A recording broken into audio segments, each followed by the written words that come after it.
Welcome back to the channel. Today I'm going to be wiring up some more of the Hellcat Magnum, and I think I'm going to get pretty far today because I have everything that I need kind of sorted out. I was kind of concerned about the CAN bus wire going from the transfer case control module, but I finally figured out the way it's supposed to be routed in the Charger, which I'm most likely going to route it a different way, since how the transfer case control module comes out, the wiring all just comes out into the engine bay. And on the Durango Hellcat and the Trackhawks, it just goes into the car and then it goes out through the floor. So the CAN bus wire actually never leaves the inside of the vehicle. I needed to 3D print a bracket to hold the transfer case control module under the driver's footrest. So I did that, and I was mounting it on the bottom, so it came out pretty good. But for some reason, everything fits. But when I printed it, I guess it didn't print 100% solid, and this piece snapped off. So I should still be able to bolt this one side on and get all the wiring done. But once it's an actual piece of bent aluminum, it'll be perfectly fine.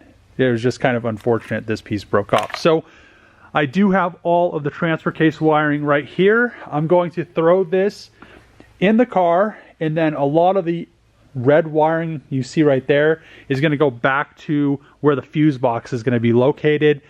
And this is the little CAN bus circuit. There's two of those, and one goes on the left side, one goes on the passenger side, and we'll get everything on the side that it needs to be. Been working on the wiring for a little bit now, and I've made a bit of progress. So the transfer case control module is now where I want it. Like I said, it's going to be underneath that footrest, and then the wiring is quite a bit shorter than it would be in a Durango Hellcat or a Trackhawk. So the funny thing about this whole transfer case control module is normally it's mounted under the driver's seat right here.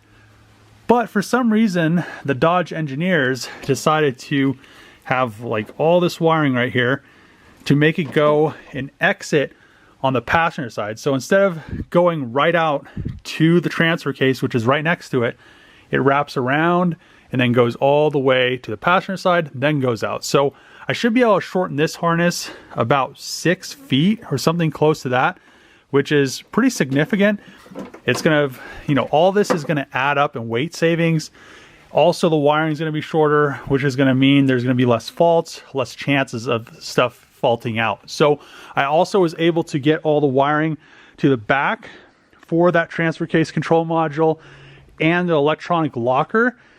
So we have the wiring in this bag back here, and that is all of the wiring I'm going to have to shorten. That's going to go to the fuse box, which is going to be right there. So there's quite, I don't know, there's probably like at least a 20-foot length of wire. All this wire had to go from this back corner on the driver's side in the Durango Hellcat all the way to the front of the all the way to the front of the car to the fuse box. So, it's pretty significant on the wiring. And then the ELSD module, I'm going to mount it right there. And then the wiring is just going to go out the hole where the ABS wires go, or if you have the active exhaust, which I'm not going to have, that's where the wiring would go out right there. So that wiring also is going to be shortened quite a bit. Watch this. Probably another 10 wires are going to be shortened 6 feet. You can see how much excess is on the ground, so that'll be really nice to kind of eliminate a lot of, it's probably not going to save like 100 pounds or something, but I bet you there's going to be 50 pounds of weight savings on just wiring, which is quite a bit. I'm trying to keep the car under 5,000 pounds.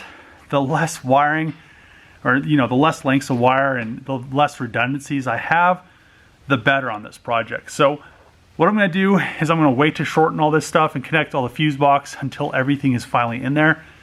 But let's get this ground circuit in there, which also adds in the collision avoidance sensors and a bunch of other stuff. And then I can start getting the rest of these bags and start getting the doors connected. So I want to probably leave the amp for last.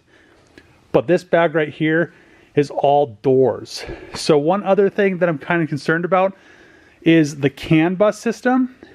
I need to talk to the dealer and see if the guy knows, but on the Durango and the Charger, they have kind of a different star connector. This is the one for the rear of the Charger. Then there's another one next to it. But on the Durangos and the Trackhawks, they have like a pass-through one. So I need to see if it's like the same thing and if it's just passing that signal through to the front CAN bus star connectors. If not, I'm just gonna have to use all the Durango pretty much star connectors. So everything, yeah, see, this is right here. This is the Durango. It's kind of like a star connector. It's like a pass-through almost. I'm not exactly sure if it's just passing the signal through to the front star connectors or if it's its own. So I need to figure that out before I figure out the whole CAN bus wiring. But let's get the rest of the stuff in here. I want to pull that Challenger harness apart over there. Not really pull it apart, but I'm going to pull the circuit for the shift lever. So all the center console and all that stuff is finally wired up. And then let's start on all this door stuff. I decided to reprint the bracket.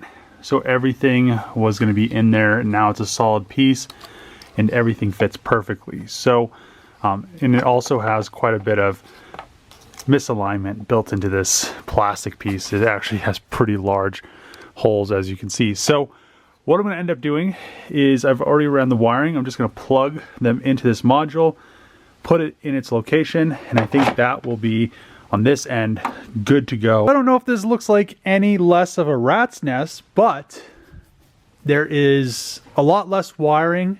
I think the rest of this wire right here is for the seats and the doors. So that is a very big improvement because now the body control module has the power wires ran to it. I still need to run the grounds, and then all of the wires for the tail lights and the reverse sensors, a bunch of other stuff is now connected. We have all this loom is getting really fat, but I'm still working things to the back. Oh, I also have the defroster, everything wired up for the hatch. I did end up running all the same wire from the Charger, so I used 2 harnesses to get the correct length of wire for the wire to go into the hatch and for all the wiring to be the same color in the hatch, which I think will be very important if I ever have to troubleshoot anything. Also, I have the pop button for the unlock of the hatch. So the pop button is right here on the taillights. And I really want to fire up the taillights so I could see them finally illuminated, but I don't want to get ahead of myself.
Pretty much finished with the wiring for this video. I got a lot of stuff done, and this harness from the Durango is pretty much everything in it is just dash or for the fuse box.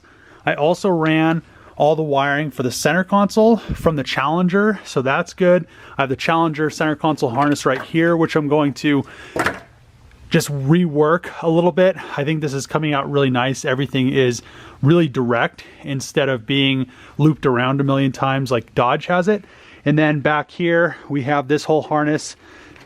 It's nice and done. All the door harnesses are finished. Well, this one's laying down here, but Yeah, all the door harnesses are now finished. You can see the one over there, right here. We're good to go with that. And then all of this is finalized. Everything all the way over there.